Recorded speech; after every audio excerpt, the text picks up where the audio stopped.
A couple of years ago, we have a Chanukah Masiba like all of us. We have a family Chanukah Masiba. So I decided to be funny on something I had seen done here and whatever I did in my house. Years ago, one of the dorm counselors, I don't even remember who did it and what event. Years ago, one of the dorm counselors did for the yeshiva, he did like fake polls. He asked like funny, there were no poll that went out, but he read like a poll as if guys were asked questions, and he said, he asked some question, and he said, 50, and he had like three funny answers, and he said 50% of the people voted the best ball player in yeshiva, and then Nachum Wolf would get 53%, and funny reasons why that guy is the best. Like, it would make sense, and he would give, so someone in yeshiva did this. So I was going to, my wife and I, we had this family Chanukah Masiba, so I thought it was funny. So I did it for the family, as if there were like questions asked, and I gave like the poll answers. It was actually pretty funny. Baruch Hashem, the family was laughing, and everybody was laughing, enjoying. And my father in the middle turns to my mother, and he says like loudly, we all heard, like, were you called? I wasn't called. Like, I wasn't insulted. But he was like surprised, like they're taking the polls. I didn't get my chance to vote. And he was taking it very literally, as if everybody else knew. He ordered it. Everybody else in the family knew that I wasn't being literal. That it's a joke, as if the poll was taken. My father took it very seriously, as if there was some real poll.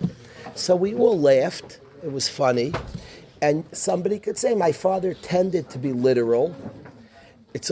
My father liked humor, but he was like literal. You're saying a poll was asked, and you polled. He took people literally. So you could say he was more literal. There's such a tchuna.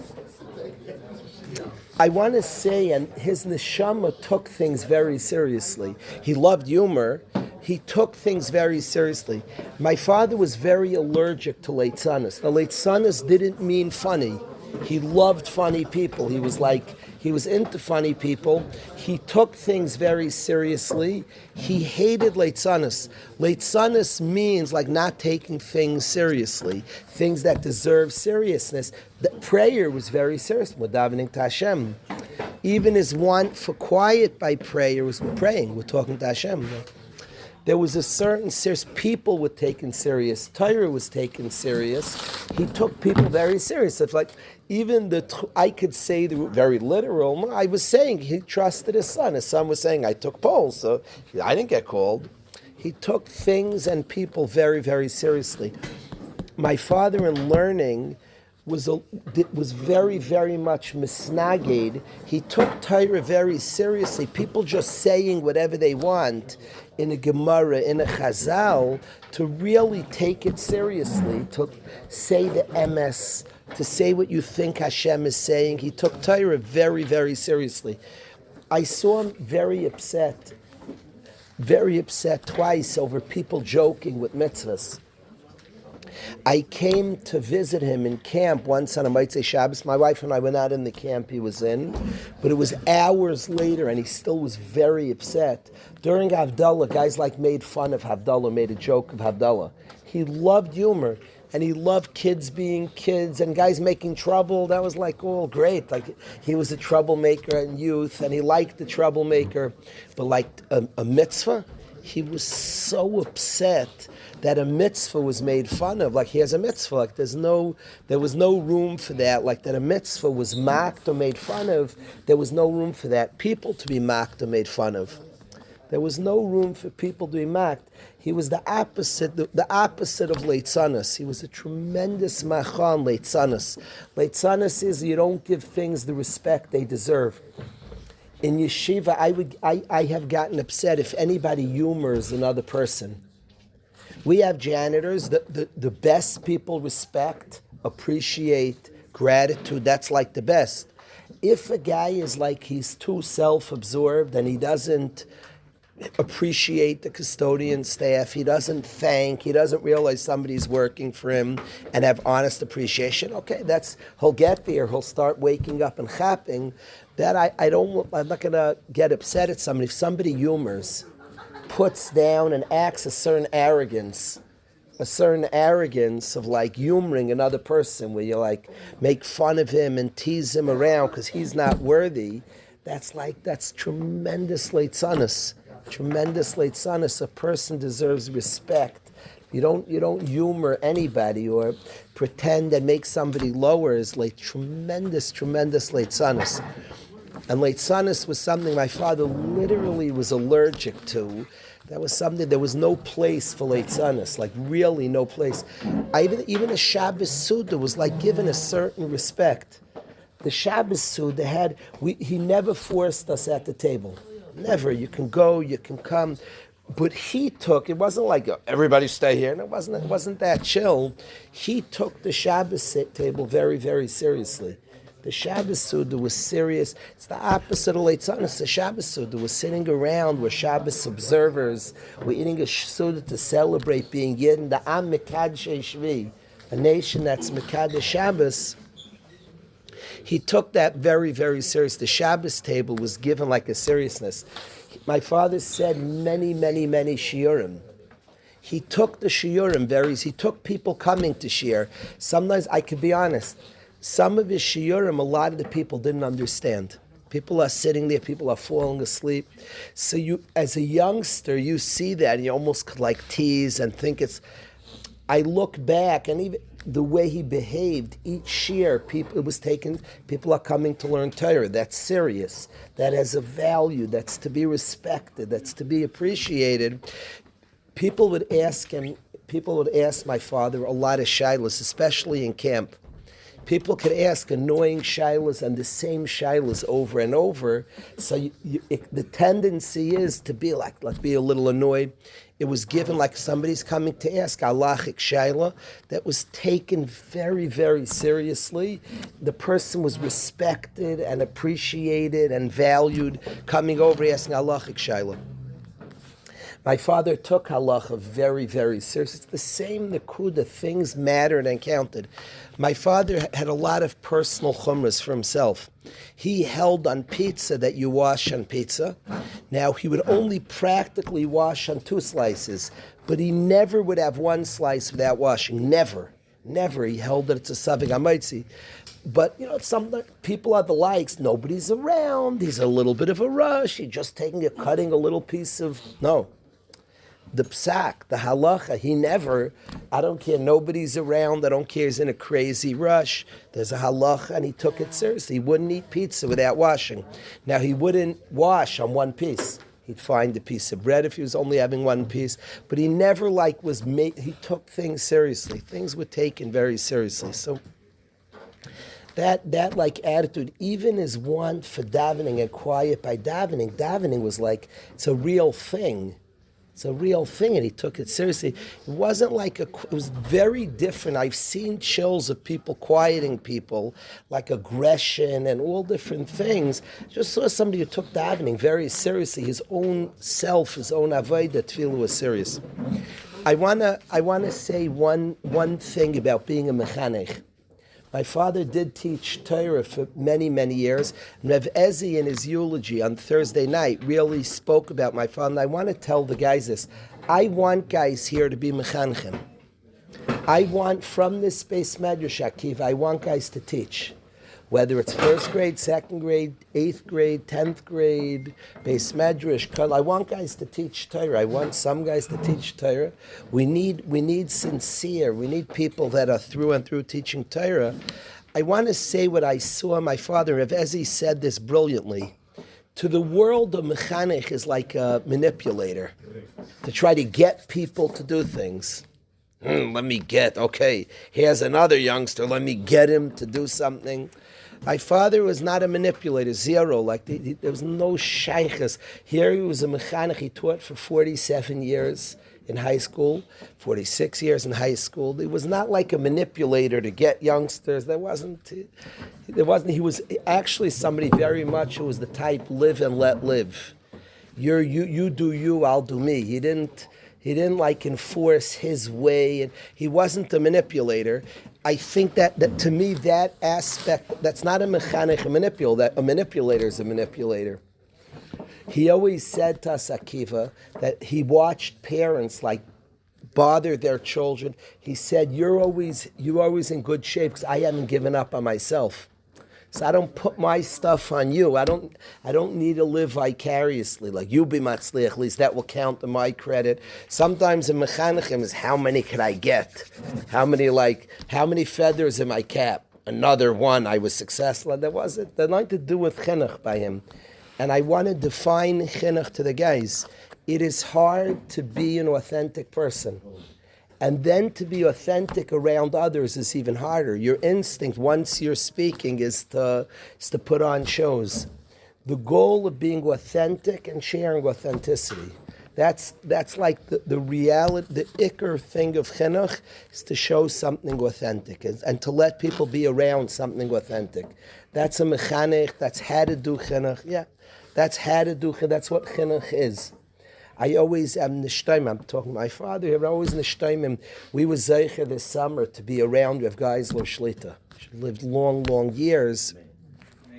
I saw somebody who's an authentic person, and the impact on others. He's not trying to do anything to anybody. He's not trying to get you. Authenticity. I saw that. In my tata, I saw an authentic person, like a person who was serving Hashem, wasn't trying to get other people anything. He was allowing other people, allowing in, and the impact, people around him, people were by his Daf Yomi Shir for decades, being around somebody serving authentically made an impact.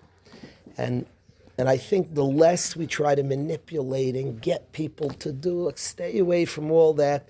It's even stuff we end up people trying to fix people, make people, very dangerous stuff, incredibly. Of course we care about others. Any son of Avram, we have Arvos, Kol Yisrael, Arevim Zelazeh. Of course we want somebody to steig and grow, but do you know somebody's tikkun? You looked into their soul and know we know very little about another. What we could do is be authentic and share authenticity and be I think it's easier, let me fix it myself. As he says, sometimes we fix somebody else in lieu of fixing self. 1,000%. The Rezi says, easier. Me, I've given up. My father told us that in a number of occasions. I said this while he's alive, that I don't shepherd you. Do the guys know that tennis dad? Do you know the tennis dad, Akiva? There's a tennis dad, as you see in the crowd, this guy who's not an athletic build, he's not in athletic shape, and he has this son or daughter that for years he rides and pushes, and because he wants to get fame and glory and everything and live through that child. It's a famous picture of the tennis dad. Many great athletes went through this, where their father drove them and rode them to become that success, and the parents the parent would live vicariously. What'd you say? Over there. Yeah, yes, exactly. He gave an example of this 3 brothers whose father pushed them and drove them. Today they're pretty upset at him. I don't know the exact relationship, but very good example. There have been documentaries. I don't want to rip any goyim. I'm not it's not a good habit. I don't want to rip people. There are documentaries. I'm famous in tennis and golf. For some reason, those 2 sports, I think because if you practice from young ages, like golf, there are plenty of people who will push their brains out from 5 or 6 years old by a parent, seeing money, seeing fame, seeing glory. Now the word is they gave up on themselves and put it on their kids. Rav Ezi says it's a lot easier to push somebody else. My father would tell us that you're lucky I haven't given up on myself. I'm not trying to put stuff on you. I'm not trying to live. I'm trying to do my own success. In fact, the ikr of chinuch is to be an authentic person, to be a good, authentic person. People will ask me all the time, I'm asked this question, what should I teach? What should I learn with this group? What will inspire them? Always love that question. What can I learn that will inspire that? Just learn something you enjoy. I promise. Learn anything. Learn something you like. You can learn uksen, to kinim, to zrayim, to mayit katan. Learn something. I mean sincere, something you like. I have seen Rebbeim like trying to get the olam to have a geschmack. Trying. That's like, it would never work here. Would never. The guys are much too sophisticated. Don't try to get the guys a geschmack. Find your own geschmack. A Torah that energizes you, that excites you. Two things will happen. Either the people who are learning with you because you have a geschmack will also have a geschmack. I've seen that. Or what will happen is they'll be very inspired that somebody has geschmack from Torah. Even if they don't get a geschmack, it's the coolest thing to see somebody really dialed in. Wow. And they're around something, whoa, he's excited by this. My father was never like, Chevra, this is going to be... He was dynamic. It was geschmack. But he wasn't making it geschmack for you. Like, he had a tremendous chiyus. He would say a Rambam shir on Shabbos. It was electric. That was probably from the most amazing shirim I've ever seen him deliver. For 10 years, he said a Rambam shir. He knew Rambam backwards and forwards. Be'iyun Rav. And he said a Rambam shir for 10 years. It was electric. Now, there were go'ainim at the shir, brilliant people. It was a dazzling shir who would come weekly like jaw dropping. There were people who didn't chap anything. Clearly, like you could see, it was a very hard shir. It was Iyun. He was saying Rav Shachs. He was saying Ar Sameachs, Briskara. It was like, it was Iyun Rav. And there were people who didn't follow. They were very inspired. It was cool to see him, to see other people. Like there was a Torah Chaim. There was a living Torah that was energetic and passionate. It was cool. One day, if you ever have to teach Torah, anybody here, what should I do with anybody? I mean sincere, learn anything. You take a piece of Baba Kama, something that you get a chiyus from. Read a line and you're plugged in, you're alive with. It'll be impactful, either because the other person will also have the cheshek you have because it's catchy, and even if they don't, they're around somebody. You could. It's not how much you're screaming and yelling and saying geschmack, right? No, they could see on you you're really enjoying it. It was like nicker on him. I sat at a shir, this Rambam shir, and my father said his favorite Mishnah, and a guy turned to me. A guy turned to me who was a Talmud of my father for decades, and he said, what draws me to your dad is the only person I know who has a favorite Mishnah Berurah. He was saying that his cheshek and his chiyus, it attracts me, it draws me, and he has a chiyus and a cheshek in what he's doing. So I want to say to all the guys, I want guys to go into chinuch. I want mechanech. Our picture of a mechanech is an authentic person who shares another person in authenticity. Thank you. I keep forgetting. Go get it. Oh, yeah. We have a game tonight. The Wolf. Go get it.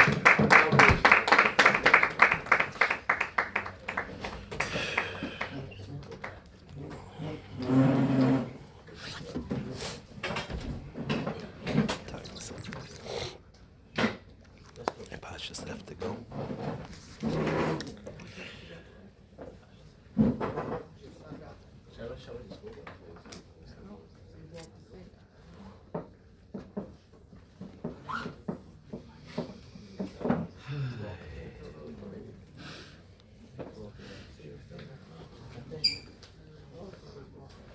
My father, when he went to Eretz Yisrael, to learn in the Mir. And he had a story with Reb Chaim that sounds cute. It's like a cute story, and it really marks something that drew him. And I want to say this to the guys because this is exactly what I'm saying about being a mechanech. My father's Rebbe, he had many Rebbeim, and many people impacted him, but the two people that he considered his main Rebbeim, he learned by other people for longer. And he had big Rebbeim and big tzaddikim, Talmidei Chacham, who he was very close to.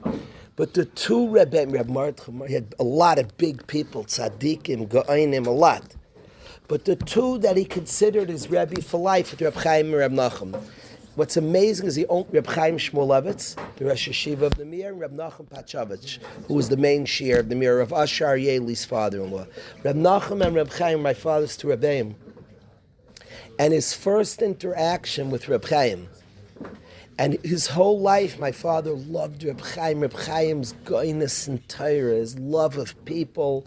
Reb Chaim was like the first interaction my father had with Reb Chaim is he came to the Mir Yeshiva, and he heard a shir. He wasn't yet accepted, and he describes he was dressed a little different. He was an American kid. I don't think he had jeans on. He had like a funny pair of pants on. It wasn't the typical for the Bachrim in Eretz Yisrael. There were very few. It was 1966. There were very few Americans in the Mir. There was probably around 10 Americans in the Mir. There were very few Americans in the Mir. And he came to the Mir, and he heard a shir from Reb Chaim Shmulevitz before he was accepted. He goes up to Reb Yitzchak Izrachi, who's Reb Chaim Shmulevitz's son-in-law, says, I have a kasha on the shir. He said, go ask my father-in-law. He said, I could ask him? He was like worried because he wasn't yet accepted. Is he even allowed to be at the shir? So he said, don't worry. He pushed him, go ask him. So he goes to Reb Chaim. It was during a Chamsin. It was a heat wave in Eretz Yisrael. So he goes to Reb Chaim Shmulevitz to ask him the question. He said, come to my room. He had a room in the Mir, and he said, come to my room and ask me the question there. I need to go to my room. My father followed him to his room in the Mir, and that room I actually heard shir for a couple of years from Rabbi Avram Shmulevitz, Reb Chaim Shmulevitz's son. And Reb Chaim says, but my father said, can I ask Rabbi a question on the shir? He said, wait a minute. He took off his shirt. It was a chamsin, it was a heat wave. One of the Gedolei Ador, one of the Go'ainim of the generation, took off his shirt, mamish, put his shirt down. Now he's in the undershirt and tzitzis. Said, Yetz mekim freg, and now you could ask. And my father handled learning. He won my father. Everything's exact, Hashkachas Hashem. It's pashut by me that Hashem made a heat wave. My father was very, very drawn to a Rebbe who was so not external. It was so like authentic, and he'd talk alone. It's very hot. He took off his shirt. And my father would recount that story for over 50 years, would talk about this story, his first meeting, and how that drew him. It minus begadim. It wasn't like an external. Or said he loved Torah, and he was learning Torah with his Talmud. He took off his shirt. It's the Hashkachas Hashem. Everything's Hashkacha. It's so obvious Hashem made a heat wave. It drew my father, was so moved by a Rebbe. It's not, there's other things. My father said the people he had known before, he never saw them without their hats and jackets. Now it's not to knock that. There's what to be said and there's what to learn from that. My father wanted something, he just felt Torah, like no trappings, no shtick, no. His Rebbe took off his shirt and said, and then they started handling and learning it. He was like dazzled by that. He spoke about it for so many years later, the impression of authenticity, of honesty. There's a story, this I didn't hear from my father. There's a story with Reb Chaim Shmulevitz that I heard over, but it fits the person I heard from my father. Michal, I think you'll appreciate this story. There was a group of Gedolim gathered. Somehow, one of the Gedolim didn't want, like they were served ices at some Mesiba, and the Gadol didn't take the ices and put it away. Reb Chaim Shmulevitz said, could I have yours? And took it as a second ices. The Ger Rebbe said on him like big stuff. He's one of the Tzadikei Hadar when he did that. I don't know the exact, Rav Ezi?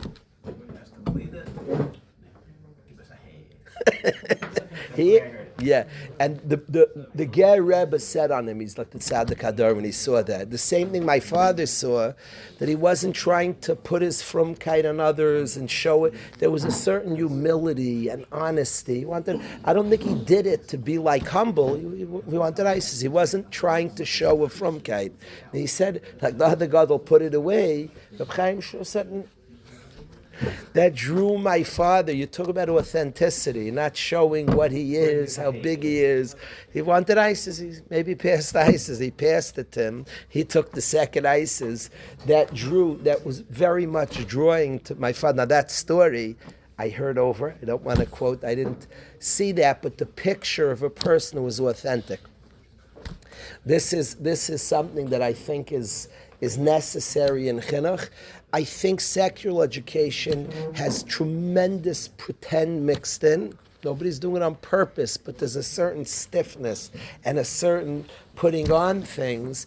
And what draws people, what's Meishach us all is real, is authenticity, is that which is true, that which is accurate and true and comfortable and deep. Toichai kibare, that's what draws us all. So that drew him. Chaim Shmuelevitz taking off his shirt, Yetzmek and Fregen. Unkin begadim. Nothing, it's not hiding behind something, it's just the emes. I wanted to share that with the guys. I do want to say to you guys, we'll stop here. I do have to go.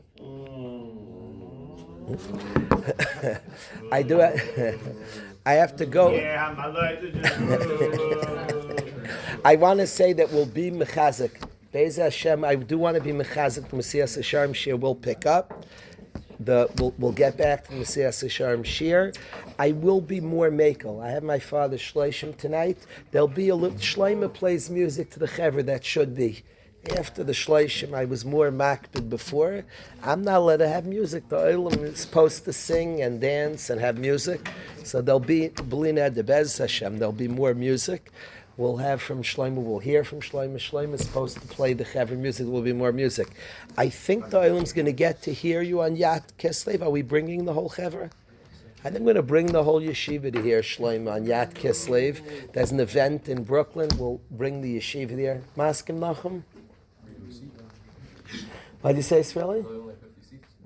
No, now I got 150 seats. No joke. No. Could be they heard we have Yankiv here. What do you ask, Nachum?